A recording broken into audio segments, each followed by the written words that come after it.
Scienceward, Episode 1. What's COVID? Welcome to Scienceward, a podcast for those interested in increasing general scientific knowledge. I am a graduate of the biotechnology program at UCF.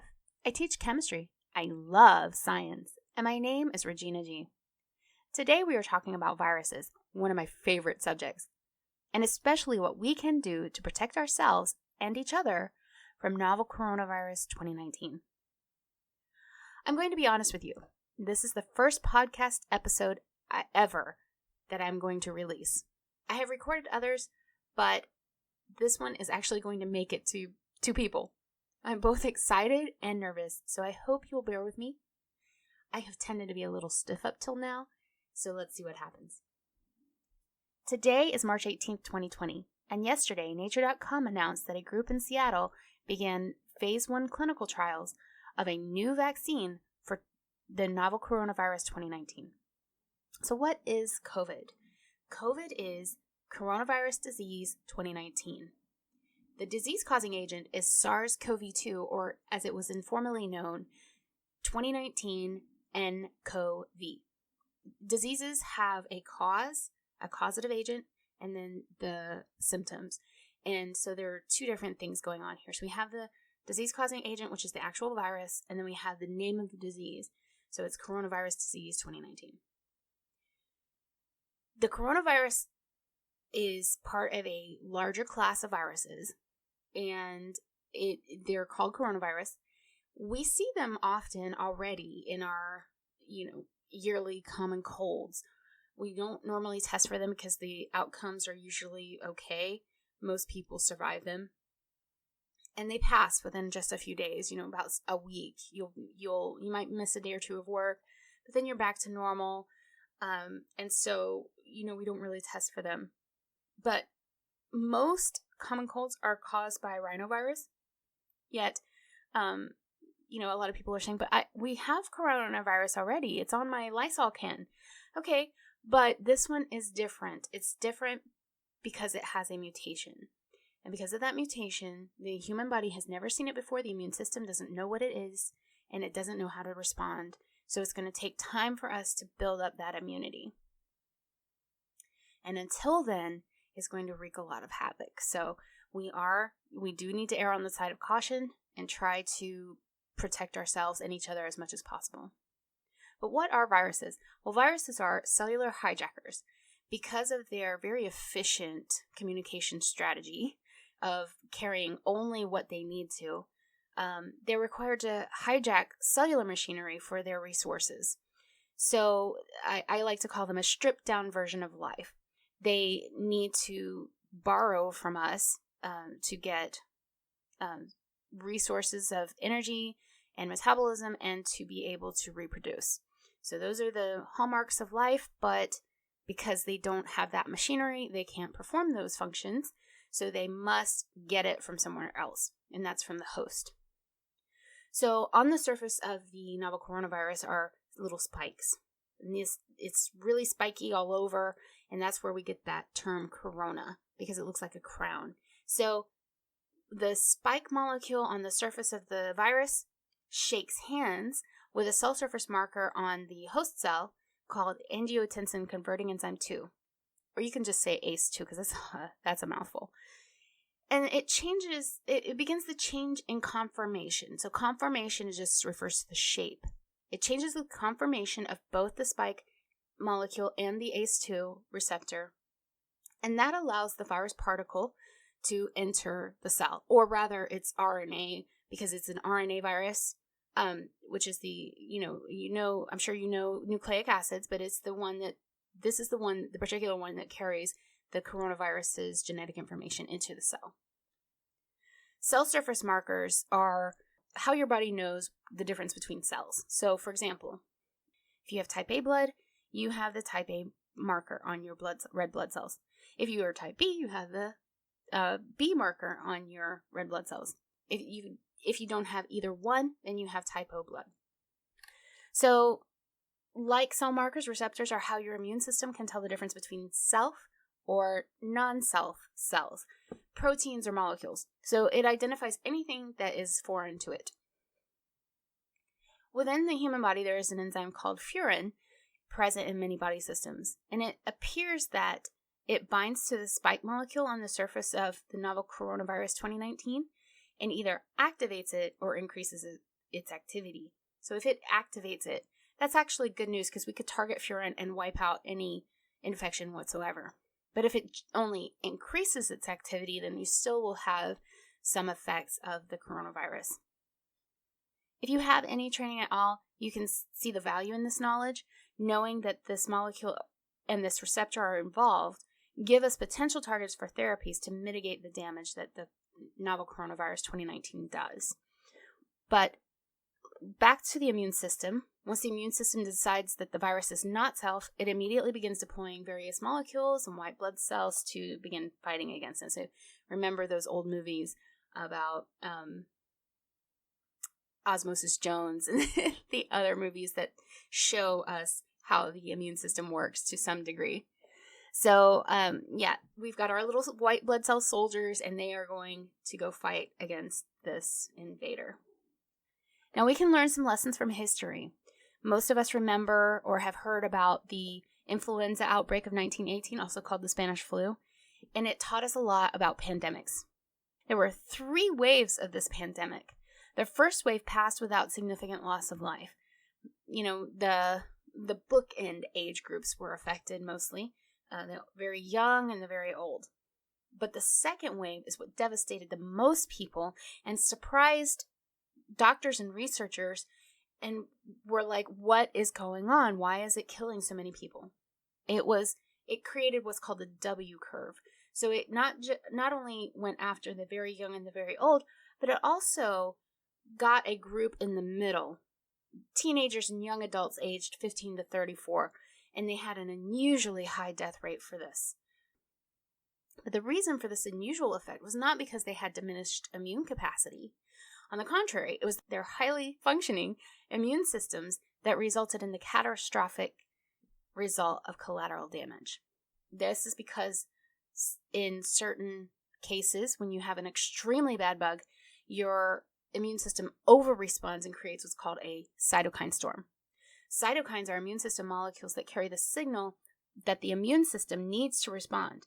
Cells respond to these signals in lots of different ways, including releasing inflammatory molecules like histamine. It can also cause them to express anti-cancer molecules like interleukin-2. And you may have heard of interleukin-2. It is a common chemotherapy treatment. A lot of people had trouble with that treatment because of the effects, collateral damage that it would do. The cytokines can also cause the white blood cells to support inflammation that is induced by other immune system responses. So, and we usually think of inflammation as a bad thing because, when it swells up, it hurts to the touch, it's hot, it looks awful, it looks very angry, but it's actually a good thing when it works properly because it serves as a blockade, allowing only certain molecules to come or go. And then, once everything is fine, it clears it up and removes the swelling. But one of the beautiful things about the immune system is that it is usually very adaptive and very specific. But sometimes cross-reactions do occur, especially when you release these non-specific molecules in very high numbers, like histamine is not specific, and we know that from allergies. But, when you have lots and lots of those released, then you have a lot of damage that occurs. And there are feedback processes that can shut off the immune system response, but if it gets overwhelmed by a super strong response from a very bad bug, there is a constant buildup of these molecules resulting from that response, and they result in devastation to host cells and not just the pathogen. With the buildup of the circulating cytokines, this is the cytokine storm. Systemic or organ inflammation can occur, especially in the lungs when you have a disease like SARS or MERS or flu, and this leads to pneumonia or, in some cases, other organ failure and then death. But the good news is that during the 1918 pandemic, clinicians found that exposing patients to the outdoors assisted in their recovery, so they saw a great reduction in the number of deaths. The sunlight, vitamin D production, and fresh air mitigated the effects and spread of the virus, and there is no doubt that these factors can assist us now. So we have full access to sunlight. We can get fresh air as long as we are far away from other people. And then we can either get sunlight or vitamin D from sunlight or supplement vitamin D. So we have all those things that are at our disposal, and I implore you to make use of them. Don't go to the beaches with thousands of other people. So sunlight damages DNA and RNA. So we know that the exposure to the sun's UV light is one of the best antimicrobials around. We know the sun sanitizes. We've put our mattresses out for years and years. We've used to dry our clothes on the clothesline. Some people still do. And there's great benefit to that. The sun bleaches and it purifies substances. So it's really, really a great way to control the spread of viruses and so forth. So vitamin D production, most of us know this. There's been a huge push in the medical community to get people to increase their vitamin D intake or production through sunlight. So that's the ideal way to produce vitamin D, but most of us stay inside a lot, so we don't get that. So what we might want to do in that case is to supplement, and I would recommend maybe 2,000 IU a day, not to exceed that too much, because your threshold value is 4,000, and if you're already taking 4,000 and you take another supplement, you could exceed that. And I know sometimes doctors will prescribe very, very high doses, and that's okay because that person is extremely deficient in vitamin D. So if you're one of those, keep doing what your doctor said. But if you're just the layperson trying to get through this little trial here, then, just do 2,000 and maybe up it if you want to, if you get sick. So this is really good news too for immune compromised individuals and diabetics, because a lot of times they get thrown under the bus. Well, 80% of people survive this, but what about the other 20%? They're the ones that are going to become critical. They might be the immune compromised among us, and the diabetics. So diabetics and people with autoimmune diseases or other damage to your immune system, please take heart. You can do these things too. So fresh air carries away virus particles, especially if they are also simultaneously or subsequently exposed to UV radiation. So please let your children play outside in some degree of isolation, but outside in the fresh air and the sunlight. Children don't seem to be as affected as adults do, but still we want to create what's called a fire line. Well, I call it a fire line. So if we take a lesson from the wildfire crises we've had, the firefighters will burn out an area, a zone around the wildfire, or clear that area so that the fire is not able to jump from tree to tree or bush to bush or bush to tree or vice versa. So we want to do the same kind of thing, and we can do that through social distancing. The sunlight also helps, and especially with the fresh air blowing breezes through to bring us oxygen instead of virus particles. I've heard a lot of people talking about herd immunity. Well, what is herd immunity? Herd immunity is when the majority of a population have immunity to a particular disease, and this protects vulnerable members of the population, but it cannot jump from non-infected individuals. So that's why we do vaccinations, because if we can vaccinate the majority of people, that will protect the vulnerable members of society. But right now, herd immunity is not a fire line for us yet. We don't have vaccines. We don't have a natural immunity that has occurred because of infection for many of us. Survivors are what contributes to the herd immunity. So we all need to survive this first wave. Hopefully there won't be a second wave, especially not like the 1918 second wave. But let's talk about what happened then. So the virus mutated after that first wave and came back. So it cropped up in the spring of 1918. It was a mild wave of influenza, like what we normally see seasonally. But then it came back because it mutated and then was carried back through because of the war. And because of that mutation, we had no immunity again. But not only that, it was a stronger, worse bug than before. So if coronavirus 2019 is like that, then we won't gain herd immunity until we have vaccines, or we may not get it until this entire firestorm passes. So what can we do in the meantime? Well, we all know about the normal self-care regimens that we do to prevent the spread of germs, and we can be more consistent in doing these things. So wash your hands, avoid touching face, eyes. Don't go into very populated areas, especially in enclosed spaces. Just keep distance. The hand sanitizer doesn't really help with viruses, but it can help moisturize your skin so it doesn't give a foothold to any germs. And preventing all germs right now is key, because if you come down with, let's say, the flu, and your immune system is already being taxed heavily because it's trying to fight the flu bug, then you get exposed to coronavirus 2019. Wow, you're really putting a load on your immune system. So try to stay away from all germs, not just this novel coronavirus. Make sure you're drinking plenty of fluids frequently. Drink normal amounts of water and hot drinks. So maybe, drink 1 or 2 glasses of water and then drink a hot drink. That heat can help with the virus, but sometimes viruses can withstand extreme heat, so that it's not really going to help you out. But the vapors from that can help keep your mucous membranes moist, which also prevents a foothold to the virus. And that was my next point, you can use humidifiers to help keep your membranes moist, hot drinks, or even steamy showers to help lubricate up in your face. So once again, limit contact with large groups of people. And why is this important? So one of my concerns when it all came about was, this is just a cold virus. Why are we freaking out?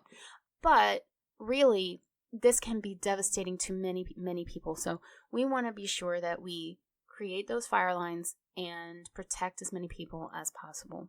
We all want to get through this. So respect that. If your parent is older, then you're going to respect their health, right?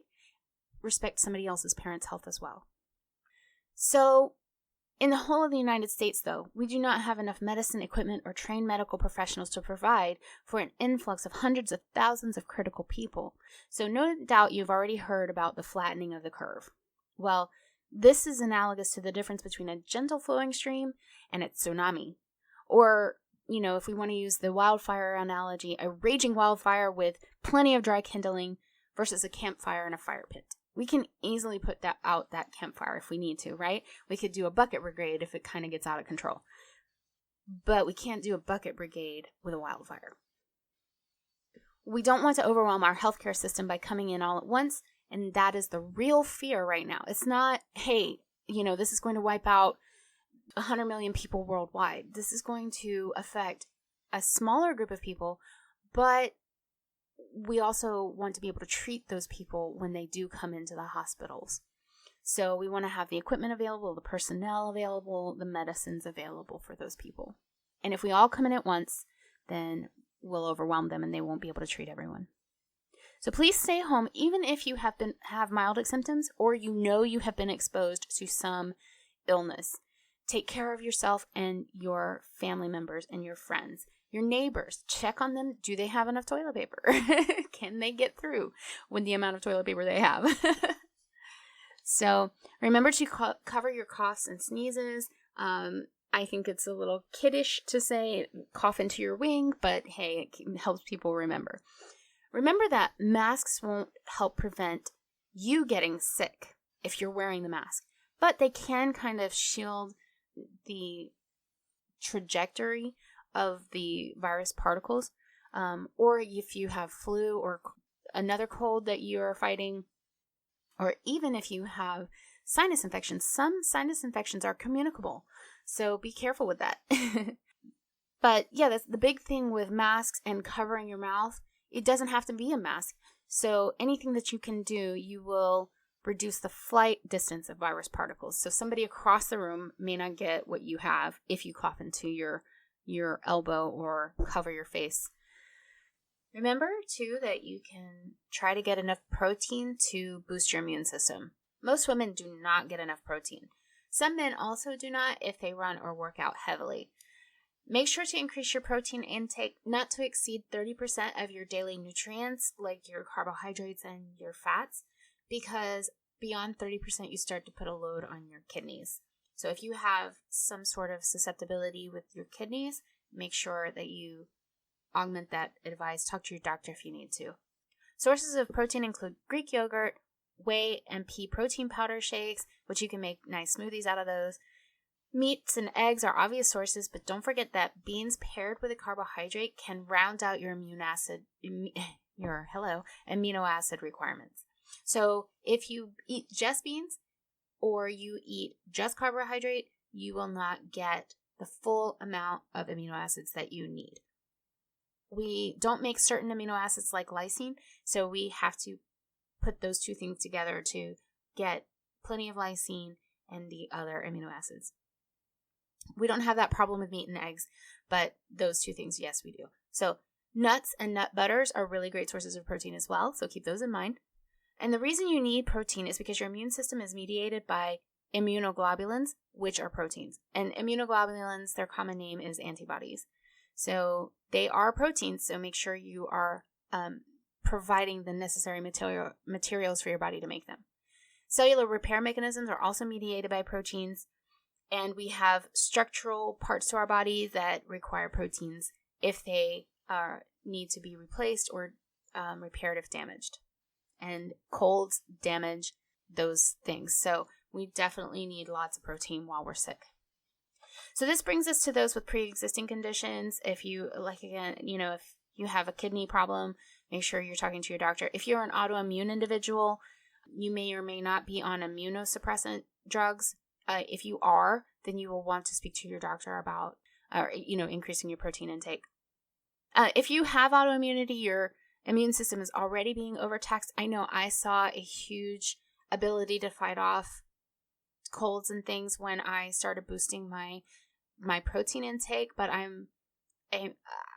just think of myself as a celiac, so I can control my disease with my diet for the most part. So, but if you have something like lupus, you may have to have a drug to help you do that. So make sure you're checking with your doctor on these things. Supplement as needed. So I'm not a big supplement person. I think that we should do the bare minimum because sometimes those have side effects, but a basic multivitamin should be fine. Even if you're 100% healthy, a basic multivitamin can help you. It's not going to hurt you, and it can help you if you get sick. So maybe you don't want to take it while you're feeling fine. That's okay. But if you do come down with a cold, go ahead and start maybe boosting a little bit with the multivitamin. So we maybe want to get 2000 IU vitamin D unless you already get plenty of sun or recently tested and show no deficiency. But if you get sick, again, supplementing may be a good idea. Most of us do need a little bit of boost to our vitamin D, so make sure you're getting fortified milk, getting in the sun, and then maybe if you feel the need to boost with 2000 IU vitamin D. Speak to your doctor about how much protein to take in for your immunity, or if you're immune compromised or you have a kidney condition. And then remember to get outside a few minutes daily and open up your doors or windows to get some fresh air flow in there. Let your children play outside if possible. And maybe keep them a little bit isolated from other children or adults, but, just get them out in the breezy sunshine. Go for a picnic in an isolated area, something like that. Stay safe, though. We all need to survive. I want to leave you with this parting thought. That way we can gain herd immunity and wipe this bad boy out. We want to get back to work. We want to get back to school and to our lives. So do these things. Try to survive this. Help your neighbors. Help your parents. Check on elderly people that you know. And if we all hang together, we can get through this. If you got something out of this podcast episode, please share. A blog post that goes deeper into this topic will be available soon on Scienceward.com. Follow me, Regina Gates, on Facebook for blog and podcast updates, and my next episode, which will be about the HIV cure. I'm so excited about that one. This is Regina G. signing off for Scienceward.